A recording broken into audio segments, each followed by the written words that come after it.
cast your mind back, what did you think you could achieve at Stamford Bridge?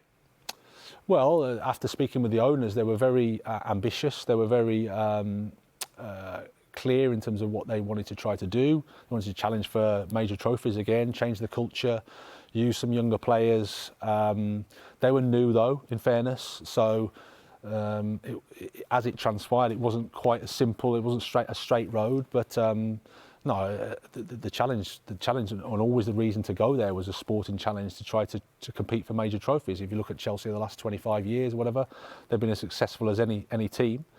So the chance to do that, to have that opportunity to work with younger players, to change a culture, to build an environment, at the same time to sign some top players that compete at the top end, that was the bit, and obviously to win the Premier League and to compete for all the major trophies.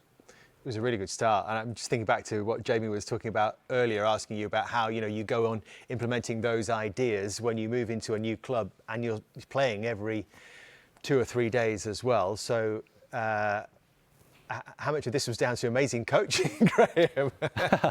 Yeah, what was the key to getting off to a flying start like that? Well, who knows? I mean, obviously we did some things well. After the Milan game, I think the first Milan game, we lost Reece, and I think we lost Wesley as well. We'd always lost Kante had injured before we got there, so all of a sudden there was a bit of adjustment that had to be done whilst still trying to compete at that level.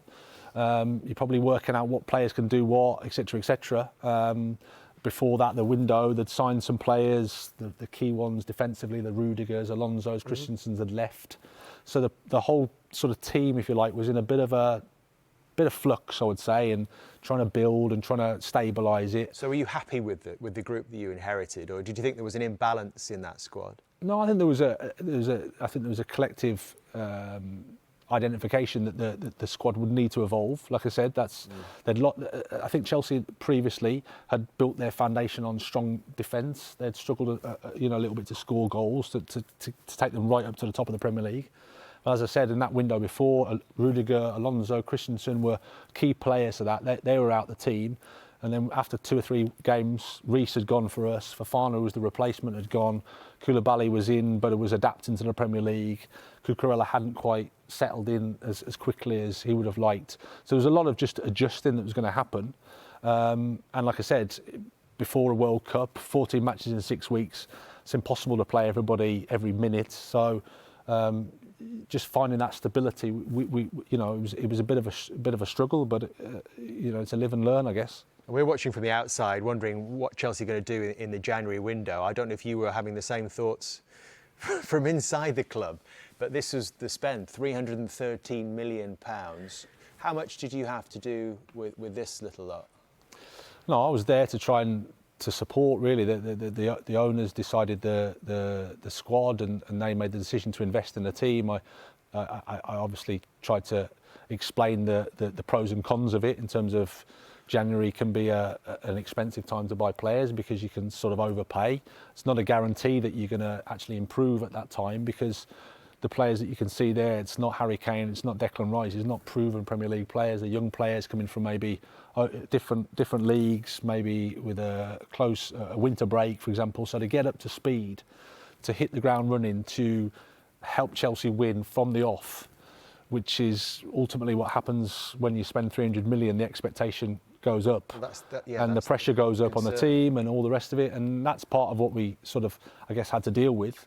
The other part to it is, if you're going to make those additions, then you probably need to move some out as well.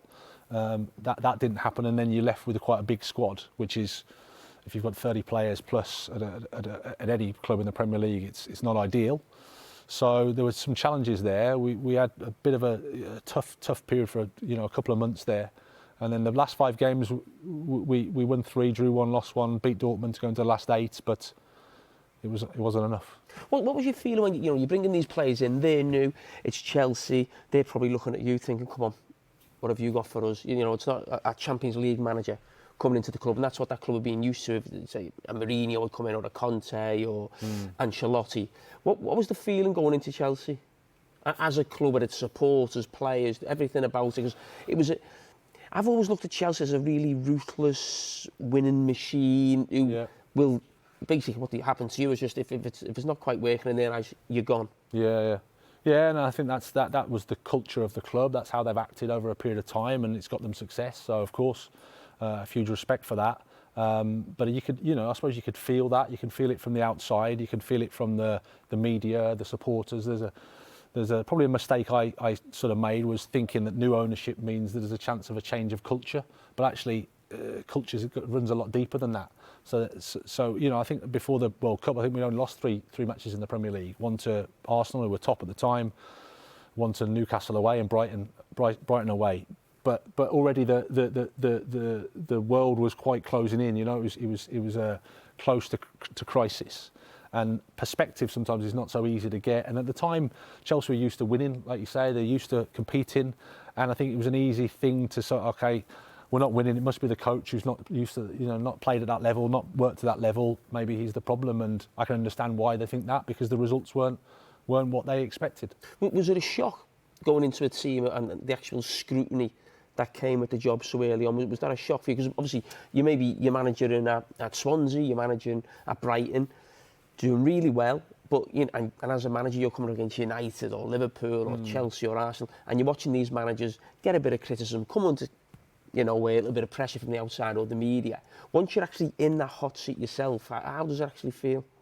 Yeah, you can definitely feel the difference for sure, because the media scrutiny is more. I always look at it like this: if there's a traditional 6 teams that are vying for the Champions League spots, there's always 2 that are in crisis. Yeah. There's always 2 that you're going to go after in the media, because it's part of the story, it's part of the game. And I suppose, to experience that, and as much as you can say, it's a bit like when you go from the Championship to the Premier League. You say, is there a difference? There can't be that much of a difference, but there is, because there's more scrutiny, there's more pressure, there's more this. And I think it's the same when you go from a Brighton, with the greatest respect, to a team that should be competing for the title, should be going for the Champions League. There is a step up, but that's why you take the step. I mean, life, I think, is about that. It's about taking the challenges, it's about trying to push yourself, about being out your comfort zone.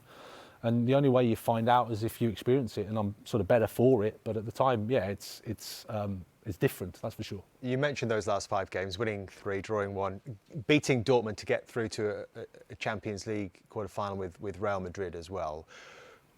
Was there any sense when you lost the Aston Villa game in your head this could be curtains, or did it come completely out of the blue with those ties against Real Madrid just waiting there? Yeah, I was a little bit surprised, because we're still in that competition, and I think whilst we were in there, maybe we felt that we could do something, and we're looking forward to that game. But again, when you look at the results that we had, I can understand why the owners made the decision. As a coach, you know that if the results aren't good, you're at peril, potentially. Did you feel like you were getting somewhere with the team? Yeah, ironically, the performance against Aston Villa was quite good. We spoke with him after the game, and he was very complimentary of the performance and how he played. We lost 2-0, and no one wants to hear that after the game, because you lose 2-0, it's not good enough. But the reality of it was, it's not nothing to beat Dortmund. It's not nothing to get into the last 8 of the Champions League. And you could see afterwards it was a bit complicated, the situation. Whoever followed us for the last months or maybe even a year, it was not easy, because like I said, the squad had changed that much. The stability beyond the back room, the staff, everything had changed that much that it was a very turbulent period in Chelsea's history.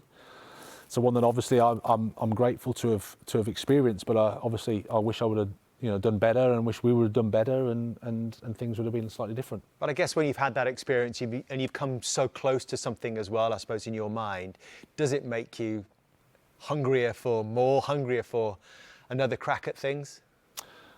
Yes, I think it does, but I think you've also got to put things in perspective. I think everyone's quick to put you down and quick to compare you, and you're not this coach, you're not that coach, you're not this elite coach.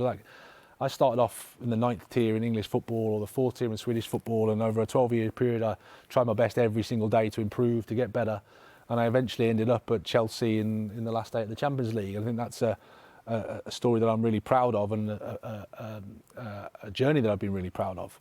However football goes now, and whatever football views, okay, I understand, but I know my ability, I know what I can do. and now it's just a case of seeing what the right opportunity is. It has to be the right opportunity. That's one thing I've learned from this whole experience is it has to be the right thing for me, and if it is, I'll do my best. We wish you well for it, Graham, and I think the level of job that you're being linked with, as we touched on in the first 90 minutes of this programme, just goes to show something of how people think of you as well. Thank you for being with us tonight. You've been a great guest. Thank you. How was the therapy session? It was great. Thank you very much. Could have done with this 18 months ago. Couch therapy.